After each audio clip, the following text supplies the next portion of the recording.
From snapping photos with a cell phone to streaming music through a browser, much of the tech trickery we take for granted in 2017 looks simple on the surface but involves a complex series of computations and calculations behind the scenes to make the magic happen.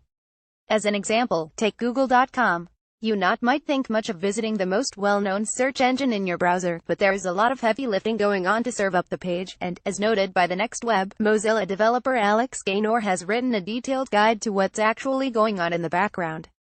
It's close to 5,000 words and growing, so if you don't want to sift through the entire document, we've picked out some edited highlights here of precisely what happens when you navigate to a web page. From keyboard to screen, start your key presses.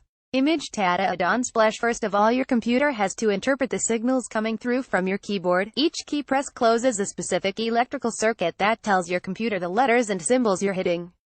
The computer polls for new inputs every 10 milliseconds or so. As soon as you click inside your browser's address bar and press the G key, all kinds of code whirs into action. Your browser checks whether or not you're in incognito mode, and if you aren't, scours your bookmarks and history for potential matches. It's also going to be looking for popular search terms on the web, and of course updating the URL and search suggestions as you add each successive letter. Chances are, you'll see Google.com appear before you finish typing it, thanks to the smart algorithms built into your browser and whatever its default search engine is set to. This is confirmed with a tap on the Enter key, sending the Enter key code to the computer's human interface device hit keyboard driver, which passes it on to the operating system.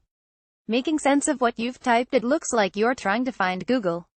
Image screenshot. The next step is to parse what you've typed into the address bar. Is it a URL? Is it a search term? Is it some gibberish your cat has typed out on your keyboard? If the browser can spot a valid protocol like HTTP or domain name like Google.com, it can open the page. Otherwise, it passes the query on to your default search engine, often with a code that indicates the referring browser. In this case, we're headed to a website, so the browser then checks its HTTP strict transport security HSTS list, a preloaded table of sites that would prefer to connect via the more secure HTTPS protocol. If it spots a match, it sends the first connection attempt via HTTPS, otherwise it uses HTTP.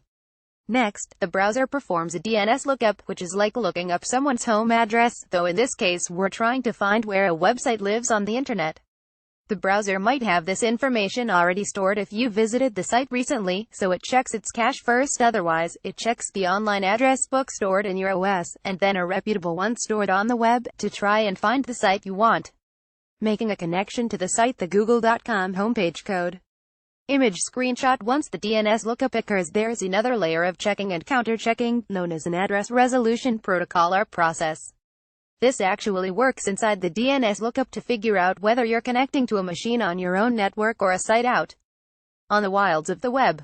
Finally, with the address and location of the website established, your browser can open up a socket, a connection between your computer and the site that allows for a two-way flow of information back and forth. The next stage is a series of virtual introductions and pleasantries between your computer and the website you've requested, in this case Google.com. These involve establishing a common language so the displayed website actually makes sense, and going through some ID checks for the sake of security.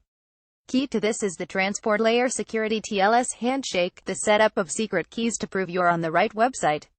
Once everyone's on good terms, the actual data transfer can start. Browsers can make all kinds of requests to sites and vice versa, but here we just want the HTML and other code that makes up the Google.com homepage. In the space of a few fractions of a second, the familiar search engine interface is showing up in your browser, displaying the Google homepage. The end result. Image screenshot. Now your browser of choice has to interpret and accurately render all the information coming its way. It typically has to parse HTML, the bare bones of the page, CSS styling and much of the layout, and JavaScript powering the more interactive elements of your chosen web page. It can also handle other types of data, like images and PDFs, if needed. It's the browser's rendering engine that does the bulk of this work, and the different browser developers have all deployed their own engines, which is why the layout of web pages sometimes varies between browsers. Chrome uses Blink, which is based on the WebKit engine that Safari uses, while Firefox has Gecko. Having used Trident in Internet Explorer, Microsoft now has Edge.ml for its Edge browser, which is based on Trident. If you ever find an older website that asks you to switch back to Internet Explorer, it's because it uses older technologies that only Trident supports. The browser calls in the help of the CPU and the GPU on your computer as it interprets the code it's getting and turns it into a web page, in this case a search box with the Google logo or maybe a Google Doodle above it. Unless your browser, your internet connection, or the Google homepage is broken, you're ready to start searching. All of that calculating and parsing and data transferring, and you've not even started searching yet. How your queries are interpreted and organized by Google is a whole other story.